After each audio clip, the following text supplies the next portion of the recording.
சகோதர சகோதரிகளுக்கு அஸ்ஸலாமு அலைக்கும் வரஹ்மத்துல்லாஹி வபரகாத்துஹு. நாம் ரமலானில் முதல் 10 நாட்களை கடந்து விட்டோம். அவை அல்லாஹுவின் அருளின் நாட்களாகும். இப்போது நாம் நுழைந்து கொண்டிருப்பது மன்னிப்பின் 10 நாட்கள். ரமதான் இது சாதாரண மாதமல்ல. இது மனிதன் தனது கடந்த தவறுகளை கழுவிக்கொள்ளும் வாய்ப்பு. இது மனம் திருந்தும் பருவம். இது அல்லாஹுவிடம் மீண்டும் திரும்பும் நேரம். இன்றைய வீடியோவில் ரமலானின் நடு 10 நாட்களின் ஆழமான சிறப்புகளையும் நாம் செய்ய வேண்டிய அமல்களையும் எப்படி இந்த 10 நாட்களின் வாழ்க்கையை மாற்றமாக்குவது என்பதையும் பார்க்க போகின்றோம். வீடியோ முழுவதும் கவனமாக கேளுங்கள், ஏனென்றால் இது உங்கள் வாழ்க்கையின் திருப்பு முனையாக இருக்கலாம். ரமலானின் நடு 10 நாட்கள் என்ன சிறப்பு?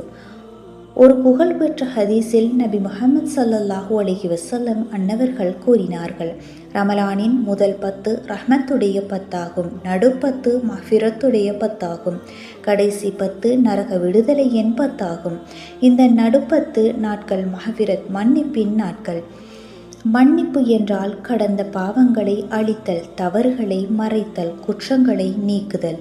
அல்லாஹ் இந்த நாட்களில் அல்லாஹ்விடம் திரும்பும் அடியார்களை ஏற்றுக்கொள்கின்றான்.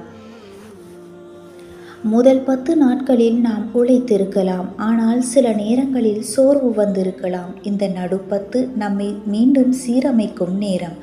அல்லாஹ் கூறுகின்றான், என் அடியார்களே, நீங்கள் உங்கள் மீது அநியாயம் செய்திருந்தாலும் அல்லாஹுவின் கருணையை இழக்க வேண்டாம். இதுவே இந்த 10 நாட்களின் சிறப்பாகும். இந்த நாட்களில் செய்ய வேண்டிய முக்கிய அமல்களாக அதிக இஸ்திஃபாரில் ஈடுபடுவோம். அஸ்தக்ஃபிருல்லாஹ் இந்த ஒரு சொல் வாழ்க்கையை மாற்றும் சக்தி உடையது. ஒரு நாளைக்கு 100 முறை சொல்ல முடியுமா, 500 முறை சொல்ல முடியுமா, அல்லது 1000 முறை சொல்ல முடியுமா? இது வெறும் சொல்லல்ல, இது மனசாட்சியின் குரல். நடு 10 நாட்கள் இரவு தொழுகையை அதிகரிக்க வேண்டிய காலம். ஒரு சிறிய நேரம், 10 நிமிடம் கூட போதும். அல்லாஹுவிடம் தனியாக துஆ கேளுங்கள். குர்ஆன் ரமலான் மாதத்தில் இறங்கியது. இந்த நடுப்பத்தில் குறைந்தது ஒரு ஜுசுவையாவது ஓதி முடிக்க தீர்மானியுங்கள். தௌபா என்பது வெறும் மன்னித்து விடுங்கள் என்று சொல்லும் சொல்லல்ல.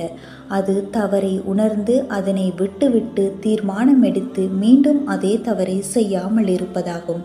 இந்த 10 நாட்களில் உங்கள் வாழ்க்கையில் ஒரு கெட்ட பழக்கத்தை விட்டுவிடுங்கள். இந்த நாட்கள் நம் வாழ்க்கையின் திருப்பு முனையாக இருக்கலாம். அன்பான சகோதர சகோதரிகளே, இந்த நடு 10 நாட்கள் கடைசி 10 நாட்களுக்கு தயாராகும் காலமாகும். இது மன சுத்திகரிப்பின் காலமாகும். இது உள்ளத்தை சீரமைக்கும் காலமாகும். ஒரு கேள்வியை நீங்களே உங்களிடம் கேட்டுக்கொள்ளுங்கள். இந்த ரமலான் முடியும் போது நான் பழைய மனிதனாக இருப்பேனா, அல்லது மாற்றமடைந்த புதிய மனிதனாக இருப்பேனா? நமது சேனல் உங்களுக்கு பயனுள்ளதாக இருந்திருந்தால் நமது சேனலை சப்ஸ்கிரைப் செய்ய மறந்து விடாதீர்கள். இந்த ரமலானின் நடு 10 நாட்கள் எங்கள் அனைவரின் பாவங்களையும் அல்லாஹ் மன்னித்து விடுவானாக. எங்கள் இதயங்களை சுத்தப்படுத்துவாயாக. எங்கள் தொழுகையை ஏற்றுக்கொள்வாயாக. எங்கள் தௌபாவை உண்மையானதாக மாற்றுவாயாக. கடைசி 10 நாட்களை அடைய எங்களுக்கு ஆரோக்கியமும் ஈமானையும் தந்தருள்வாயாக. லைலத்துல் கத்ரை அடைய எங்களுக்கு தகுதியானவர்களாக ஆக்குவாயாக.